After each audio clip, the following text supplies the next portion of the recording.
And I think everybody can accept that if you were at dinner with someone who was convicted of money laundering 2 years later, it's not really fair to say, okay, you are guilty and implicit in their money laundering. Yeah. And I mean, even writing it off, right? Not a nefarious gathering to hatch any plots. That sounds like someone who is so disconnected from the real world, just kind of kumbaya. The money being laundered, you don't even 100% know the origin of the money also, right? You just know that it's from illegal activities. And that's why I think it's very important that they clarify what exactly the dinner was. This is the point when we need like Miss Tam Chiak or Seth Lee to really CSI this for us and tell us exactly what was eaten and what is befitting of the mouth of a money launderer. So if you're into this podcast, chances are you're all about those deep, meaningful conversations. But what if you could take that to the next level? Imagine a podcast that's super personal, like all about someone special in your life. Their stories, their memories, their voice. That's exactly what we do at Folklory. Here's the deal. You tell us who the podcast is for, and we set up a 30-minute call with someone who knows them best. Maybe it's you, a family member, or a close friend. We handle the interview, and boom, within a week, you've got a studio-quality podcast that's basically a time capsule of their life. And believe me, it hits different. Just ask Brendan Lee, who dropped this Folklory on his wife for Valentine's Day. His words? She loved it, said it was the best gift ever, and she has gotten some pretty good gifts before. So if you'd like to create something special too, check us out at folklory.com. The link's in the show notes and we'd love to chat. Now, on to the podcast. What's up, everybody? Welcome to another episode of Yala, your thrice weekly podcast where we talk about the hottest news with a touch of what, Terence? Good old humor. Good old humor, man. You need to puff my you there. This week is a 2-episode week, so it's not thrice weekly. Your thrice weekly but sometimes twice weekly podcast where we talk about the hottest news with a touch of what, Terence? Good old humor. But yeah, it's because there was public holiday on Monday. Right? Honoring Vesak Day. Yeah. Happy belated Vesak Day to our friends who are celebrating it. And happy belated long weekend to those who didn't. Yeah. How was your long weekend? Very good. Spent it in Malaysia. Well done. Again. Well done. Seems to be a common theme these days, right? Done, man. Anytime there's a long weekend, I'm gone. Yeah. But yeah, just partaking in the strength of our currency vis-a-vis Malaysia currency. Even partaking in what, Minister Ong Ye Kung himself said that I think he alluded it to as a way of life going forward, right? Where your Singapore dollar stretches further in Malaysia. You earn in Singapore, but you spend in Malaysia. Yeah. Then how? You're not contributing to the economy? Other ways. How? When I come back, I contribute what? I went for a very expensive dinner the night before. Mother's Day. Because it's Mother's Day. Mother's Day, right? So I participated a lot in the Singapore economy. Expensive dinner, man. Yeah. And you offset it by going to JB. Yeah, exactly. Actually, that's a good tactic. Anytime got expensive dinner, next day go JB. Next day, you spend like fill up petrol. Get your fill, fill your stomach, with like a lot cheaper food. So what was the best thing you spent on in JB? It's not a thing, but I think a membership at Legoland actually goes a long way. Much longer than, it's a real comparison. If you want to get into weeds, we can. A membership at the Singapore Zoo versus a membership at, say, Legoland, right? The cost difference, you can imagine there's a big cost difference, especially now that there's this new arm of the zoo that is priced quite highly. It's quite expensive, I would say. I think as a friend of the zoo membership, I loved being a friend of the zoo and everything, but the membership is starting to get really expensive. We're talking about $400, $500 range a year, right? Versus, a Legoland annual pass. That, you don't go, maybe don't go as often because you have to travel all the way to Malaysia for it. But, do you go to the zoo every month or so? That's the question to ask. So what's the multiple like membership fees? 2-3 times? I would imagine at least probably 3 times. Really, yeah? 3 times the price. Shit, man. I haven't even got to my friend of the zoo thing yet because my kid's not old enough yet. Yeah. And the complex thing is that this new arm of the zoo, the Adventure Wild, is really cool, but you need to be a certain age to really appreciate it. So if your kid is still too young, which yours is, you probably won't even go there. You probably won't go to the night safari either, right? Yeah. Yeah. And so, but I don't, as far as I know, they don't do like piecemeal memberships where you only have like 3 out of the 5 attractions. You just have to get everything. The new thing, supercharge the membership fee. Pretty much. I mean, there's bungee jumping, spelunking, all that at that new arm of the zoo, which your 1 year old or whatever will not be part of until like 5 or 6 years, if anything later, right? Oh man. Yeah. So there's I do feel the value of the membership starting to go down a bit. And that's why, when people ask me, what's cool about but why go to Legoland so often, even though it's the same old things and everything again? It's just the value that you feel that you get out of it when you go there, Wow, interesting. Interesting. Friend of Mandai. Singapore always got friends. Friends package. Friends of PAP, friends of Mandai. Friends of Mandai. Friends of Yalabat, Yeah, we should start a Friends of Yalabat thing. Yeah. We do. I mean, everyone who came up to say hi to us while we were on the road, they're friends of Yalabat, right? Yala, but can we offer more and charge them for it? I mean, I'm kidding, okay? I'm kidding. Singapore mindset. Yeah, I'm kidding. We appreciate everyone who comes up to say good stuff to us. Yeah. But how was your long weekend? Long weekend, went to Sentosa with my kid, the beach. Yeah. Partaking in the Tanjung Beach. Not the club, but just Tanjung Beach. Which, I mean, the last time I went with my wife, about 6-7 months ago, there was the aftermath of the oil spill. So now it felt a lot more cleaner and sanitized. Yeah. But I did tell you that a certain dog owner whose dog came and pooped right in front of us, and after that proceeded to kick sand in our faces. Was not as apologetic as I would have liked. So then, you demanded, you didn't do your usual thing of demanding an apology. You know who apologized to me before or not? That's what you say to them. We still apologize. But it's just first person I thought of was, I bet Terrence would disapprove of this also. Because I was feeding my kid, man. Depends if the dog really kicked sand into the food and all that. I would say if it really did, then I say the owner would need to do more to. I mean, there was sand on us and our mat. Okay. So I assume that some of it may have gone into the food. I don't know, but it just felt like, it was just sorry, and then peace out. Come on, man. Come on. I mean, $1 million question. Was it a Singaporean? I think so. I think so. I don't know. I think so. Okay. I think so. So it was just one of those like, okay, never mind. And how early was that? About 9 a.m. Oh, that's not early already. That's pretty late already. So usually, so the thing about Sentosa Tanjung Beach is that the people who bring dogs usually go really early. Then they let them. Then you let them run because there's not many people. But if there's a lot of people, then it starts to become a bit intrusive, And then by right, you're not supposed to unleash the dogs that much, right? Yeah, and I mean, there are parts of Tanjung Beach which is like further in where there are less people. I would think if you want to let your dogs run, go there. But the dog has a mind of its own. Like if he wants to run away, like in the other direction, you can't tell him not to, right? True but this was like at the start of Tanjung Beach just walking and like just poop right. I've got a front row seat of watching the poop come out through the ass. I see. Just in front of me there. Natural. I mean, it's natural. Partaking in a natural process. I got no issues with it. Even though after they tried to clean it, there were a bunch of flies around, like right in front of us. But then the kicking of the sand. But you just took it on the chin like a good Singaporean and didn't complain. Yeah. I mean, okay, what do I say in that instance? Excuse me, some sand may have gone into the food. No, but you said that the poop wasn't fully cleaned up. Yeah, but by then they damn far away already. Oh, I mean, okay, in that situation, maybe how I differ from you is that I would have maybe even brought like a poop bag and say, hey, I think your dog pooped back there. Do you need a poop bag to clean it up? Oh, but I don't carry a poop bag. Oh, you mean like my kid's poop bag? Well, whichever lah. Yeah. I mean, I don't naturally carry a poop bag with me lah. Correct. I know. I'm saying that maybe because I'm more experienced in this kind of confrontations. Yeah, correct. You're very confrontational with dog owners, with dog owners, errant dog owners lah. Yeah. So I try to find like the most passive aggressive way to tell them, hey, clean up after your dog. Oh, so you give them a bag and say, I say, hey, you need a bag. Your dog just pooped. Oh. Yeah. Okay lah. I'll keep that in mind. Bring a poop bag everywhere you go from now on. Yeah. I mean, especially the beach lah. But apart from that, it was a great weekend. Yeah. Great weekend. Oh, nice. I mean, keeping track of the developments about a certain story, which we will dive into. Correct. But before that, yes. What's our regular spiel? If you're new here, and we know a lot of you are, please like, share, follow, subscribe.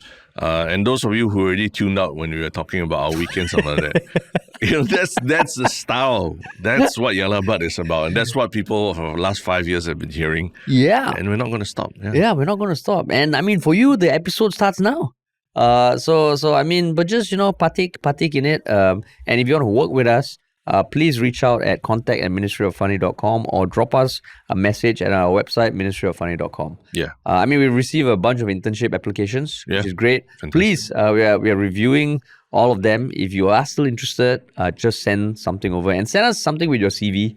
That helps rather than just say, oh, what's available. Yeah. And the first topic, which was an extension or continuation of something we covered last week, that revolves around a certain Su Haijin. And I mean, last week we covered the bombshell of the photo being leaked. Yeah. Photos being leaked of Ministers Ong Ye Kung and Chee Hong Tat with Su Haijin at a dinner, and another more intimate setting between newly minted member of parliament, potentially cabinet minister, not so sure yet, Ng Chee Meng. And there were a lot of clarifications. There were a lot of joint statements and statements that came out on 6 May, disassociating themselves with Su Haijin. But since then, a bunch of stuff has kind of evolved. In the sense that businessman Sam Goi, the Popiah King, has come out to clarify that, he did host those dinners, those 3 dinners. He gave the dates and he proclaimed that they were not flouting any COVID safe distancing measures. But it led to a bunch of other questions, which we will get into. There was more joint statements and statements by Chee Hong Tat, Ong Ye Kung, and Ng Chee Meng towards someone who goes by the name Rich Seng on Facebook, because he had made 2 posts kind of alleging that they condoned the activities of Su Haijin, and they have threatened to sue. And I think he has removed the posts, but kind of pointed out that he hasn't taken a response yet because he's waiting. Yeah. And then, of course, a certain post by Ho Ching, wife of Senior Minister Lee Hsien Loong, ex-Prime Minister of Singapore. Yeah. But, I mean, have you been keeping very close watch on what's been happening? I've been trying to. I think there was last week, the person who leaked most of these pictures, Charles Yeo, on his Instagram, he promised that there'll be more to come, if there wasn't more, if there weren't more explanations of what happened, But since then, just been monitoring his social media, and he has a lot of stories, right? It's not easy to keep track. But yeah, not a lot more has come out since then. And I think, if anything, these are the, further developments of the same story, right? I mean, Ho Ching coming into the picture, it's also a new thing, and it just happened in the last few days. So that's where it gets a bit interesting. Yeah. I mean, I've seen same thing. I was also keeping track with what was happening, in the official news channels, but also some speculations in my own WhatsApp groups and Reddits and all. Reddit threads and all.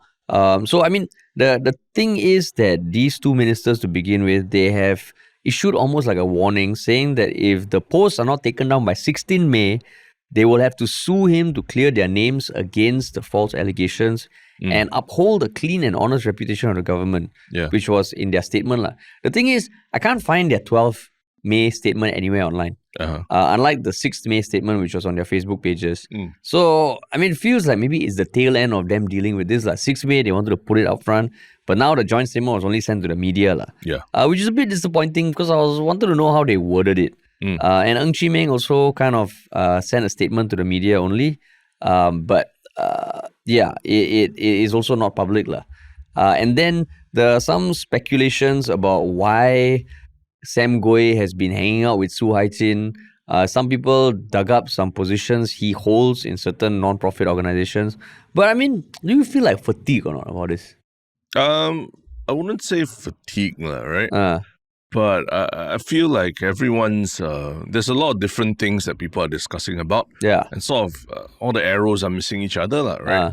I think Ho Ching's post was primarily, Ho Ching's post and Sam Goi's clarification was primarily about the date of the dinners, right? When they took place. Did they flout any COVID distancing rules, right? But I think what a lot of people online are commentating about is not so much about, they don't care so much about the COVID safe distancing rules.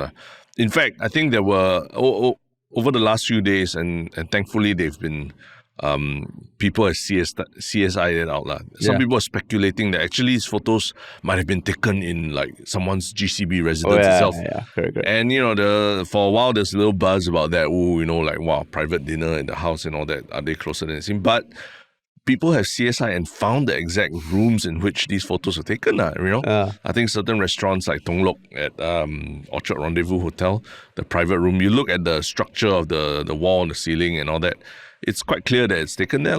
So I think all the photos have been sort of verified. Clarified. Then unofficially, that they were taken in restaurants, which is why Ho Ching can come out and say that, in her statement, say that, these are reputable restaurants where, they would also adhere to any kind of COVID restrictions, right? Yeah. So there's no way that there'll be anything. But so what I was saying is that, a lot of the clarifications seem to be made about the COVID safe distancing rules, but a lot of people are actually more interested in the purpose of the dinner, right? And whether the dinner, because it was paid for by, a businessman, Sam Goi, did it follow the protocols of the ministers having to declare, the cost of the dinner and everything? Yeah. So I feel those two sides are not talking to each other. But and that's the bigger question for you also. It is, it is a bigger question, which I think we spoke about this the last time, where at the start of every government,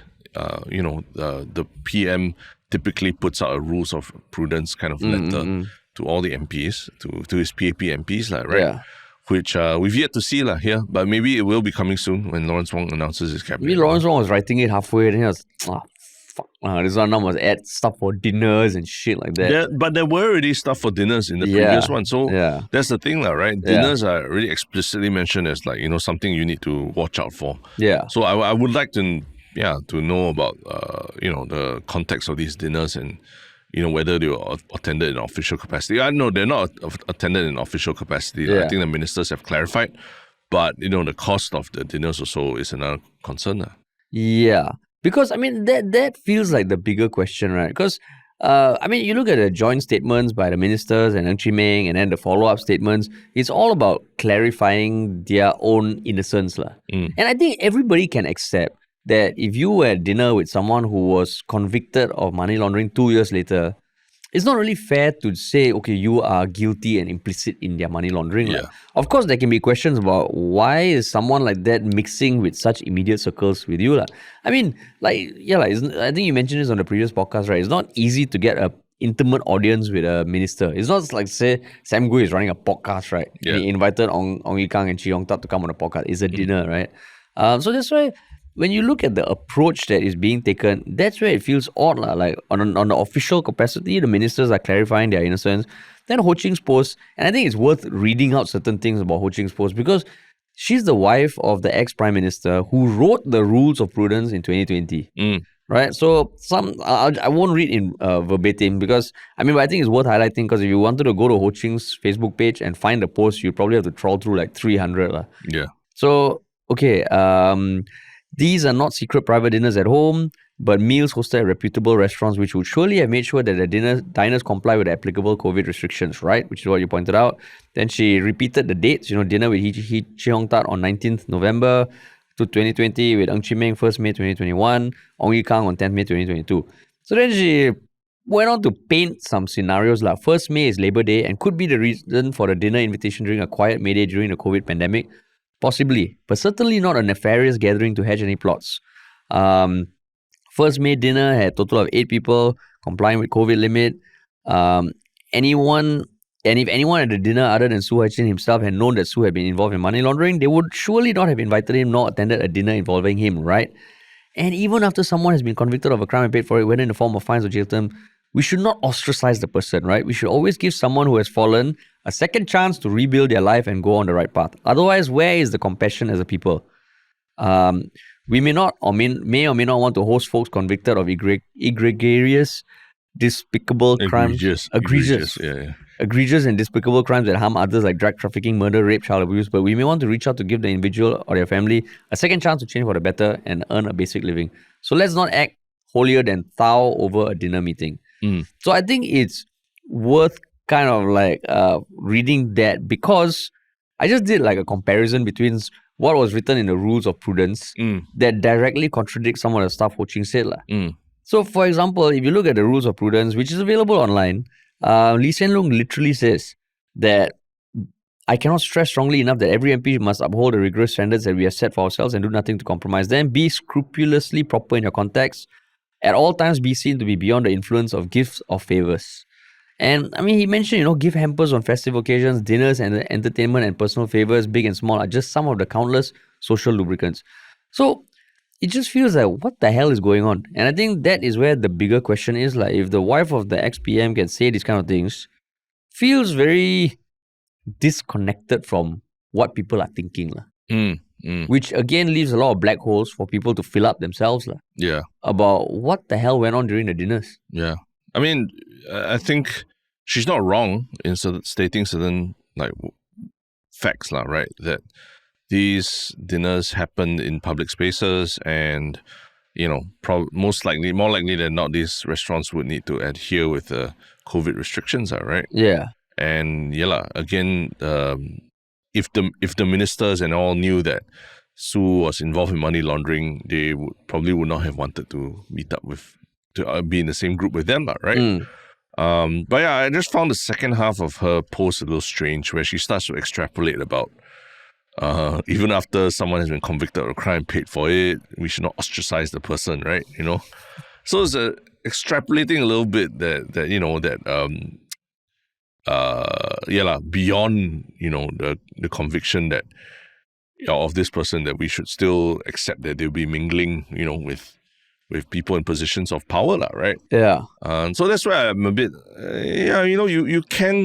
you don't ostracize the person, but you also have to be aware of the optics of what you're doing as a minister or a member of parliament, right? Meeting certain people who've been charged with and convicted of certain, like what she says, egregious and despicable crimes, right? Because a lot of the money being laundered, you don't even 100% know the origin of the money also, right? You just know that it's from illegal activities, and we've heard of all these cases. The money laundered is not even coming, not necessarily even from online gambling or what. It could even come from more nefarious use cases, like those scam farms where people are imprisoned to work there and things like that.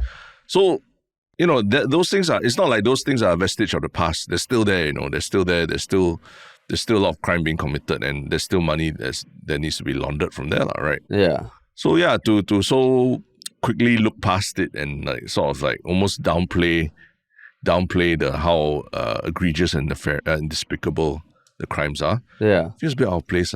Yeah. And I mean, even writing it off, right? A quiet May Day. That's why they met up. Not a nefarious gathering to hatch any plots. That sounds like ridiculous. That sounds like someone who is so disconnected from the real world, just kind of kumbaya. Like everything's kumbaya. And the thing is about these meetings and all, right? If you remember a few weeks ago during the GE, we covered another meeting that was spread out all over the news between the WP and the Muslim leaders of Singapore and an ex-activist. Yeah. And I think yes, the activist came out and proclaimed that he mentioned a list of demands to WP, but there was no mention of WP actually accepting it. But the mainstream media ran with they met means something must be bad. There was no talk about, it's not some secret meeting to hatch any nefarious plots or anything. So that's why it feels like it's just compare and contrast. And that's why I think it's very important that they clarify what exactly the dinner was. That's one thing. And the second thing is... No, but then to be fair also, right, in that case that you're talking about, I think that activist himself he proclaimed he proclaimed that he had met with them, and he made a list of demands and presented it to them. So it does sound like there was a real exchange of I do something for you, you do something for me, right? And that's how it was that's how it was displayed on social media, which I think I agree with you that the media maybe ran with it too much. In this case, is just a picture, right? But it's like two different things, right? In that case, the media ran with the negative extrapolation. In this case, Ho Ching is saying the positive extrapolation, which to me feels like on the other side is almost assume the worst and write about it. This one has assumed the best that they were just sitting around talking about their feelings and not hatching any plots. But Ho Ching is not media. Ho Ching is not the media. But she's the wife of the ex-prime minister, and that's where it feels. Yeah, exactly. She's not media, right? If you're just a random person posting, that's one thing. Yeah. But she's literally the wife of the author of the last version of the Rules of Prudence that were issued in 2020. So that's where it feels a bit like, how is that going? How does that make sense? And then the second thing is what you pointed out also, right? That last year there was a whole big case of ex-minister Iswaran accepting things like tickets to a play, tickets to a football game that was seen to go against the conduct of a minister. But in this case, is this any different? Like, am I missing something? Yeah. Sam Goi literally said he paid for the meals. Yeah. He's a business tycoon. He definitely deals with or is impacted by policy. Yeah. Why? How come it's just nothing there? Yeah, I mean it's a real question, right? Because if you compare, like what you said, the tickets and everything that Iswaran got as well. You just a quick search on Google for the Tung Lok signatures at Orchard Rendezvous Hotel. The menu is also not cheap, right? We're talking about like $88 steamed hairy crab kind of thing, right? Which is really more than the $50 threshold that civil servants have to declare. But maybe they only ordered like very cheap dishes. Yeah, $18 pan-fried buns stuffed with hairy crab meat. So that's $18. Just you can buns, maybe two of that. Only buns, plain rice. Yeah. Some chili sauce, such that there were 8 people, right? So less than $400. Correct. Yeah. So to be fair, there are some options that are below $50. But I want to imagine that, in these Chinese restaurants with private dining rooms or that, it's never that cheap, right? So, you can't, it does raise some questions like how come, like Iswaran's case, certain things are clamped down on, but then, expensive, or at least pricier dinners, right? But to be fair, you look at the pictures, right? The tables are not full of food. Correct, yeah. Maybe they just had snacks. That's a job hazard, right? Like when you take selfie and all that, you have to not have to show what the food or anything you've taken. There's a job hazard of being a public figure in Singapore, I suppose. Yeah. I mean, okay, the one with Ng Chee Meng, that one looks definitely quite sizable. But the other one with Chee Hong Tat and Ong Yi Kang, the wine bottles are in the background, but there's nothing much on the table. See, this is the point when we need like Miss Tam Chiak or Seth Lee to really CSI this for us and tell us exactly what was eaten and what is befitting of the mouth of a money launderer. And what was the menu at that point in time? Because there's seasonal fish, there's seasonal seafood, menus change. Yeah. You don't have that info. Exactly. I apologize for all the times that I shit on like food influencers, right? Now is the time you step up and show us that you bring substance to the discussion on politics, right? Yeah, exactly. Not that time when you brought a politician to go and eat at Bishan Toa Payoh or whatever. Now is the time where you step out and really show your worth to Singapore society. Yeah, correct. Come on, food influencers. All those people who have reviewed Tung Lok and which other restaurants? I can't remember, but I was just looking at Tung Lok signatures one. Yeah, Tung Lok signatures. So yeah, now is the time to step up, man. Hashtag step up. Step up. Hashtag step up. Yeah. But I mean, at the end of the day, like, it doesn't feel like... Okay, so there are also people online calling for the stepping down of the ministers. There's a calling for a committee of inquiry proceedings. Like, well, what do you think about that? I mean, I feel like it can all be... everyone can kind of be upfront with what it was, right? Was it... I mean, the meal was paid for by Sam Goi. That's established as fact already. And it's not that difficult to kind of figure out how much the meal was as well. Yeah. And then we can figure it out from there if there was anything wrong committed. Because if we just really take it at its face value that it was just a meal where they, like what they said, they did not know the person before or after and all. Then it just boils down to, how much was the meal? Was it paid for? Was it declared? Right? And the process is they must declare, right? Yeah. They must declare if it's more than $50. By right for civil servants, right? Must declare. So I think in this age where the incorruptibility of MPs is very important, right? Yeah. They need to be even more upfront, get in front of the news for this. But if there's no COI or like calls for them to step down, then why should they declare? I mean, they have issued joint statements already. Ong Ye Kung and Shiok Thing holding hands as they issue their joint statement. Yeah. There's no impetus to clarify. No, but I think they've clarified the date and the purpose of the meal and the fact that they didn't know the person. Yeah. But now the remaining question is like, the meal was paid for. How much was the meal, right? Yeah. And did they even go and check how much the meal was? Then the next statement from Ong Ye Kung and Shiok Thing, we ate dinner before. We only ate 2 spring rolls. Yeah. Which amounts to this and this. Yeah. Because it's like you break it down. Break it down, yeah. I think it can be done, right? You think it'll happen? Huh? You think they will come forward with that? I mean, I'm again.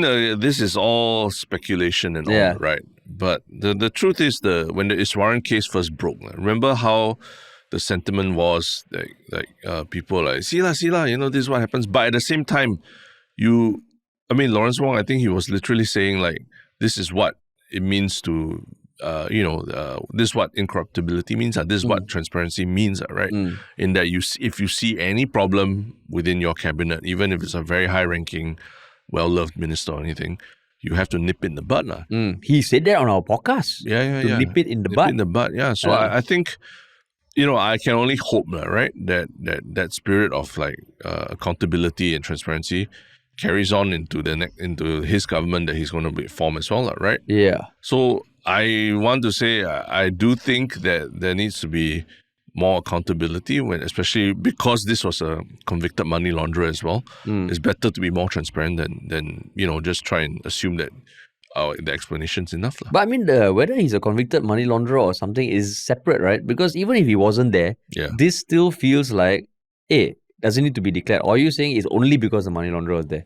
A little bit of both. I think the public attention is there because the money launderer is there. But now that public attention is there, I think people are asking about what was the purpose of the dinner and everything, right? Yeah. And did it contravene any rules of prudence? I mean, it's like how Iswaran was apparently found out also, right? They were looking at the manifest for Ong Beng Seng's private jet. Supposedly, and they saw Iswaran's name on it. And apparently that kind of one thing led to another. So in this case, one thing has led to another. So I don't think they will clarify, but I will be damn sad because I remember when the Iswaran case came out and people were almost mocking, he got $50 tickets and that is illegal. But I felt a bit of like, okay lah, Singapore, we walk the talk. Yeah, walk the talk.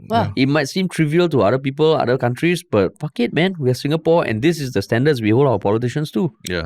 But then now, then because if it's the case, then Lawrence Wong would lose a few ministers, Terence.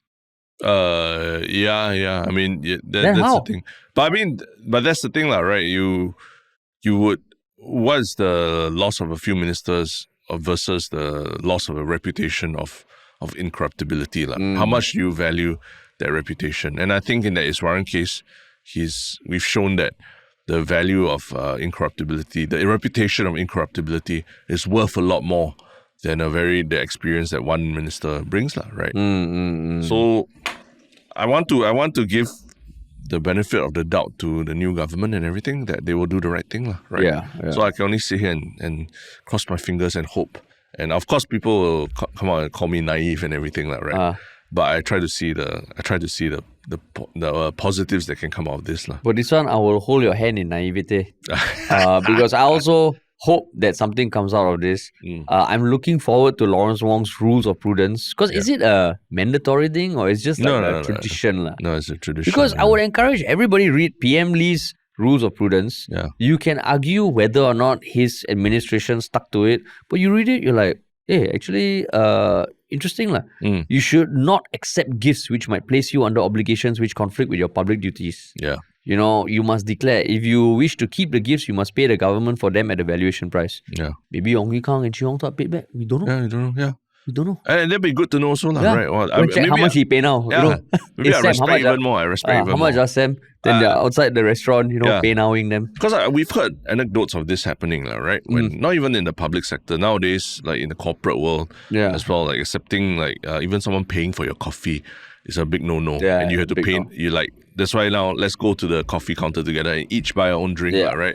So I mean, if people are doing it in the private sector, I don't see why it can't be done for. It's being done in the private sector. Yeah, private sector also, the corporate world, because you don't want to be procuring, services, and because you. Oh, but if you're a civil servant, you mean? No. I'm talking about like private, private world, like agencies and stuff like that as well. Oh, is it? Yeah. There's a lot more care, not sending out big like Chinese New Year hampers, big gifts for the office, like all these kind of things are frowned upon. It's no longer like back 10 years ago, that kind of thing. Yeah. So I feel like the private sector can do it. What more the government should also be leading. Kudos to civil servants who we have met in the past, who they themselves have said, sorry, I can't get a coffee. Yeah, exactly. I'll get my own coffee. And you're like, wow, shit, that's the standard. Yeah. We can't accept,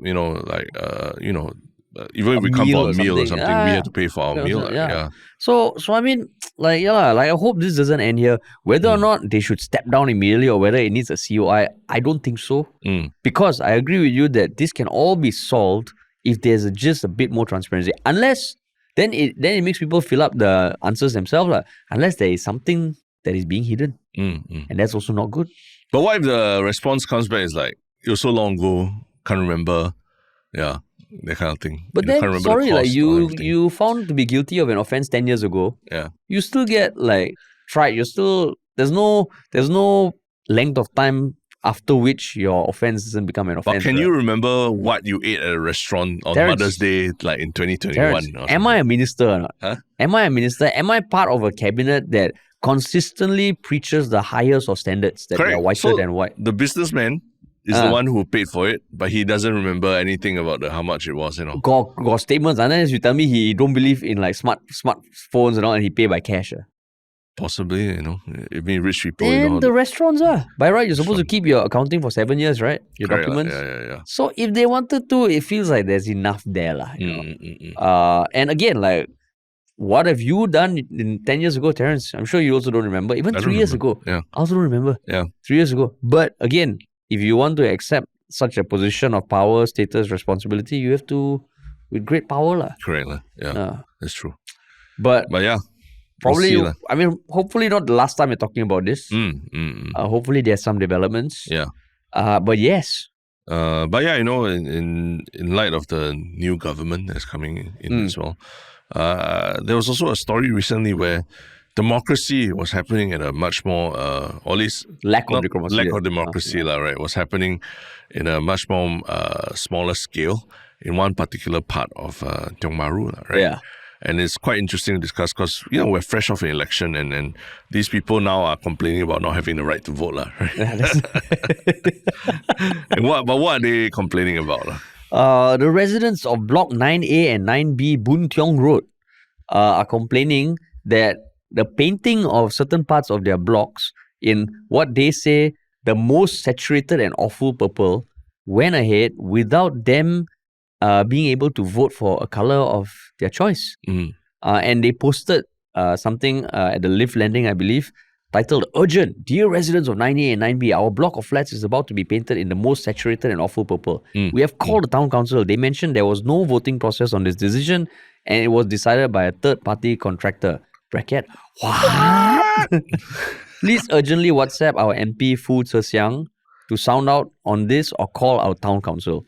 So I think they saw a neighboring block be painted and they projected that, oh shit, the same paint is going to be applied to our block. Yeah.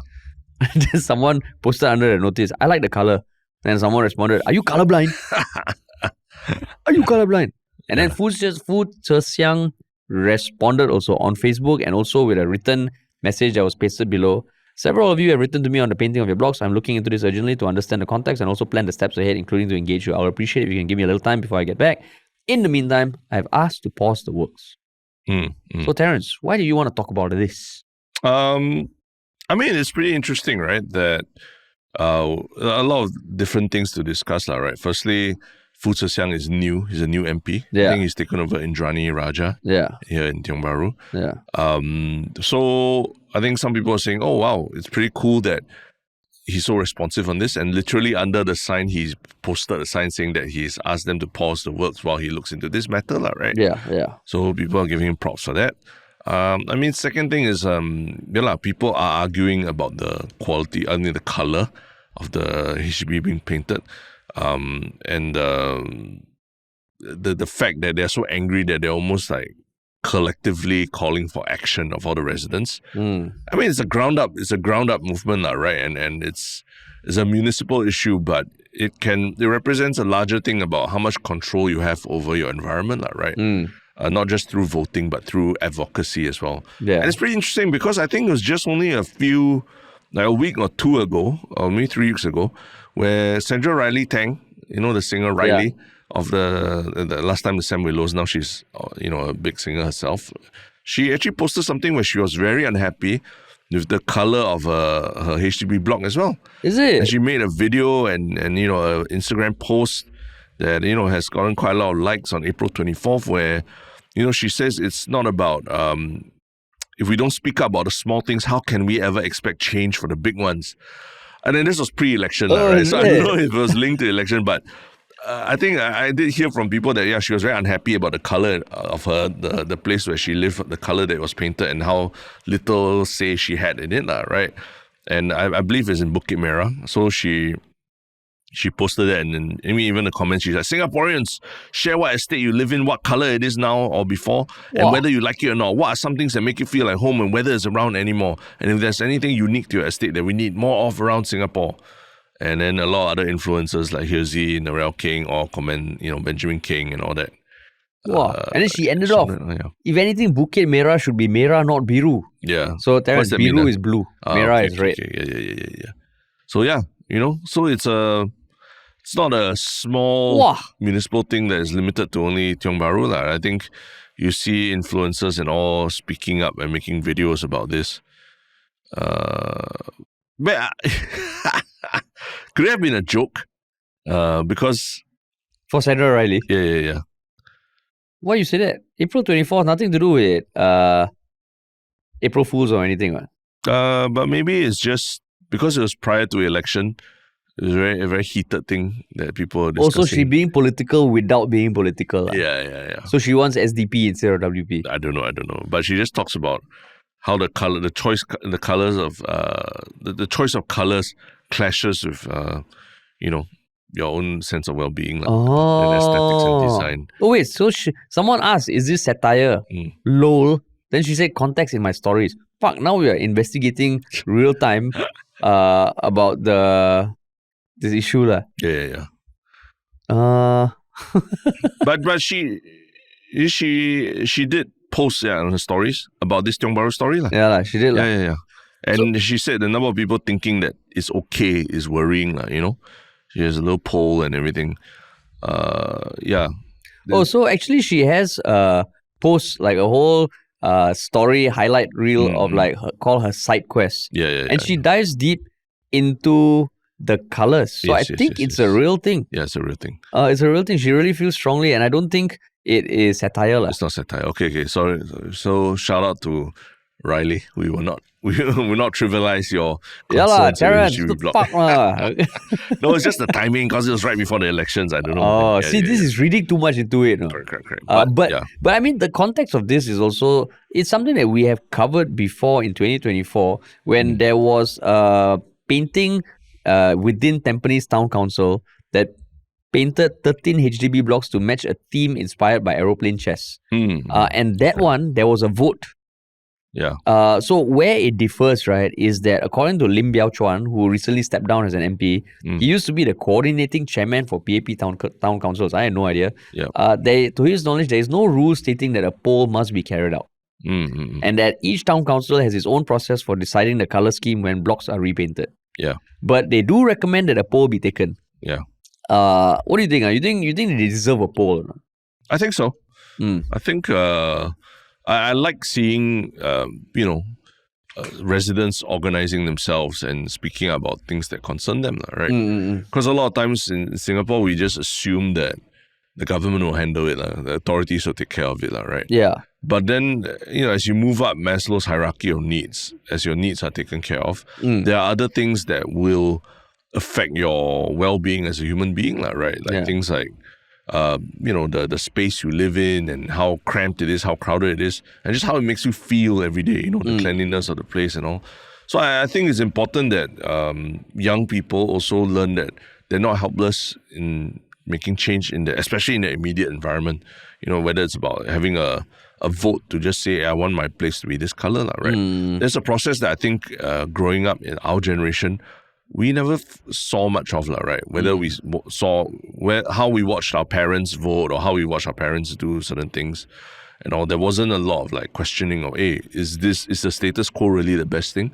So I think it's a good thing that people are asking this of the MPs. But then what if like the grand plan for the estate is, they want like blend, a spectrum, very calming thing. Then got one block vote yellow, one block vote brown, one block vote green. Then how? Isn't that? But that's the beauty and ugliness of democracy, right? Beauty and ugliness of democracy. Just because you have a East Coast plan doesn't mean that everywhere in the East Coast has to be the same, right? But I mean, Singapore, you always feel like there's things are done.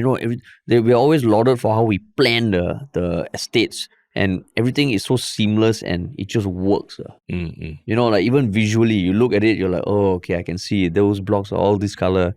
That blocks is that color. They sit in congruence with each other and the feng shui and all works. But different people got different feelings. Like for you, the color doesn't matter so much, right? Hey, that's a low blow, okay? That's a low blow, okay? I can still see colors, okay? It's just if you put purple on its own or blue on its own, it's hard to tell the difference. So this block, the only contentious thing would be like, is it purple or is it blue? This one I can tell. No, actually, if you ask me, it's hard to tell whether it's blue or purple. So there are some people, like maybe like Riley and all, who said very new, like they see, even when they hear sounds, they see colors, So for them, the color of the block matters a lot because they wake up to it every day. The sun reflects off that every day, and it pierces into their eyes, and the contrast is so huge, So different strokes for different folks. I never say I disagree or agree, okay, Terence? Can you give me some space, Because I also feel that even if blocks next to each other are green, blue, red, to me that makes the skyline more interesting. The nice thing about, those older shop houses in Singapore and all, aside from the ones that have, been heritage preserved, is you see like can be one block this one, and they're so diverse right next to each other, and that makes it interesting. That's why kudos to whatever goes on in Tampines, because there was red blocks that were repainted after there was a lot of feedback.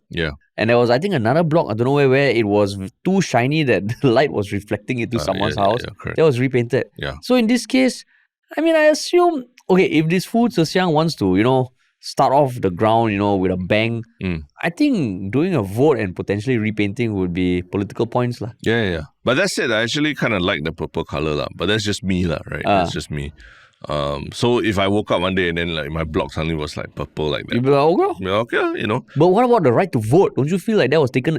Then you'd be like Marine Parade Brother, no? So I do feel like there should be a vote, but if after the vote everyone still votes for purple, then sorry then you just but if like they say like bright pink, I mean, no disrespect to pink.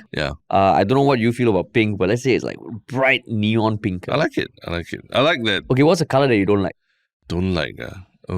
I guess the standard brown kind of thing is nothing. Don't read so much. I never said anything. I see your face already. You're starting to like craft like a demand for apology. Should I make this a thing? But I'll let it slide. I'll let it slide. No, like the whole khaki like plastic. Last time in computer, the beige. I don't like that. That doesn't weather very well. Those colors, But a lot of blocks are those colors, and I'm glad that they're starting to repaint them a bit. I think a vote. I mean, it's one of those things, right? Already you're hearing so much that Singaporeans, generally, myself included, feel like we are just told to follow, And there's all this talk about a paternalistic government and all. I mean, of course, that is a wider debate. But these sort of little things, I agree, they do matter, and I don't think it's trivial. Just having a bit of a say, even if you don't get what you want, it's part of being in a democracy, Exactly. So, I mean, interesting, Interesting.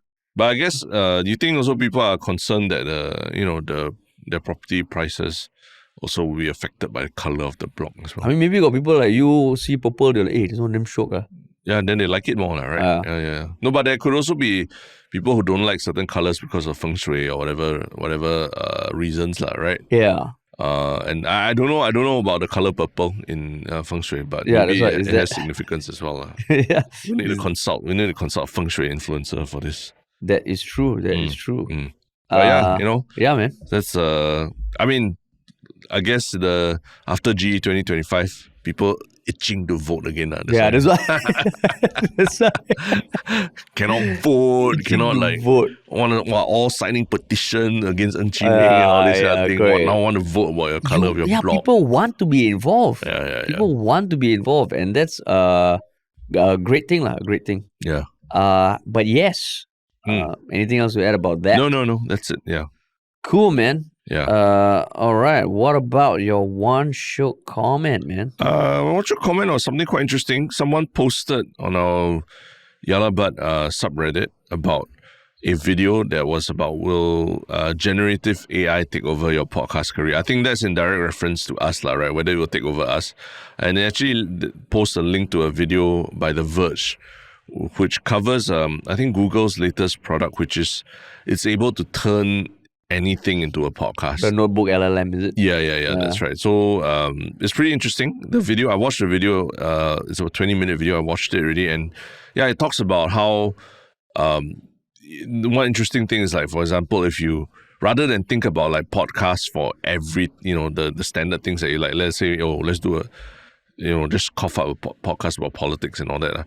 They say you could put in something like the manual for your microwave oven or something, and then they'll create a podcast out of that manual for your microwave oven, and it makes it a much more engaging listen than actually having to read that manual for your microwave oven. So in that case, I can see scenarios where this is could be superior to reading a manual for microwave oven, but at the same time, they also points out there's a lot of things that cannot beat the human ingenuity when it comes to communications. So in some sense, it makes me worry, but at the same time, it also makes me assured that there's still a place for human conversations and all. I just want to point out that I highlighted Notebook LLM to you like about a year ago. Correct. And I said pretty much the exact same thing that you said. That, Google now can create a podcast out of anything you feed it. Yeah. But you didn't give a shit back then. Yeah, didn't give a shit. I need some verified media, like, people with real journalistic credentials to do something about it. Then I was like, okay, this is interesting. I see. Because if not that, before that, it's just like glazing, AI glazing. Typical AI Sinky. glazing that non-critical examination. I even tried it out, and I think I even sent you a clip, no? Yeah, I know. I listened to it. I did send you a clip. Yeah, but there were no, like, other than the fear that you were, the fear mongering that you were I was doing, not fear mongering. I felt like at least here they gave me, there's a glimpse of a future where, like reading a microwave oven manual, you want to be it's not that fun. The microwave oven thing really is a thing. I don't know if you read manuals today. They're still very hard to read. Yeah, I hate it. Yeah, so it's a good thing that someone can change it. Terence, it's not my role to tell you about technology and come up with the users for you. You think for yourself. But you need to package it. You need to package it nicely. Nonsense. That's what Cherry and George says. The mainstream media is you still need it there, so that people who don't do research and don't do deep investigative journalism like you. No, it's the guy I just share headline. You go and read. Yeah, you go and read. Nonsense. Yeah, but thanks for pointing that out to the other people in the subreddit also. Yeah, this is weak I-88. Yeah, cool. Alrighty. So there was the comment thread on the Cherry and George episode on Reddit was quite interesting. Generally, I think people appreciated what he said and how the interview was conducted. But my one Shiok comment is not something that I necessarily agree with. Yeah. But I enjoy comments like that because then it results in a discussion. So it was by adept_photograph_552. Yeah. And the comment goes on to say, Cherry and George's argument that Singapore in the 2000s had more space for anti-PAP voices is wild. And then they go on to talk about, that the PAP was less of a mouthpiece, but it's also his emotional attachment, and that the Straits Times was the only media game in town. So why is my one Shiok comment is because there were people who kind of commented back, like Super Pogs, Accidental Jurors, kind of debating, very rationally about why they might disagree with his or her take. Yeah. So I thought, it's always nice. Of course, it's always nice to read comments that are positive about how we do things or what was covered, but it's always nice to see people who disagree and are willing to type out your thoughts. Yeah. I like it that the subreddit, like, people are start discussing between themselves already. Yeah, correct. Yeah. And I mean, in the past 30 days, it's grown by 1,300 members, man. Which is pretty dope, lah. And past 30 days, there were 342,000 visits to our subreddit. Wow, that's crazy. Yeah, it's crazy. So yeah, thank you, GE 2025. Yeah. Cool. And what about your One Shiok Thing, man? My One Shiok Thing is like a music channel that I just came across recently. I think it's called The Song. I think it's a show based in the US where they actually get songwriters and performers to come and perform their greatest songs and talk about the songs, the songs, how the song came about, as well as the critical reception there was to the song. So it's pretty interesting because it's all the songwriters from our era growing up, right? There are people like Jewel, there are people like Hootie and the Blowfish. Oh, shit. Yeah, you know, so they talk about the songs like I Only Want to Be With You and things like that. I'm still trying to find a place where you can actually watch the show because I can only see short clips of what they say. But they actually do a really, really cool thing where they perform the song, a new arrangement of the song in I think it's somewhere in Tennessee, like, you know, like Americana kind of background and things like that. So whether it's against a backdrop of like some forest or sometimes even a beach and everything, Sarah McLachlan and Jewel and all these singers from our era. So yeah, it's just a really nice vibe that you know, that's really a slice of Americana that, and you know, all these performers are also a bit older. So I think they're also a bit more. They're not as crazy popular as before, but it's just nice to hear them talk about the songs and what it meant to them to write these songs. Like Jewel had a very interesting story about how she was, you know, literally like hitchhiking, playing in bars to get a burrito, and then suddenly one day she heard one of her songs playing on the radio, and she was like, okay, this is the moment. Oh, is it? Yeah. Where before that she was like, playing in bars for burritos. So it's very interesting reflections. Wow. Yeah. Cool. Mine is, I mean, it's still a video or maybe video extracts taken from the annual Berkshire Hathaway shareholders meeting that happened, I think, last week.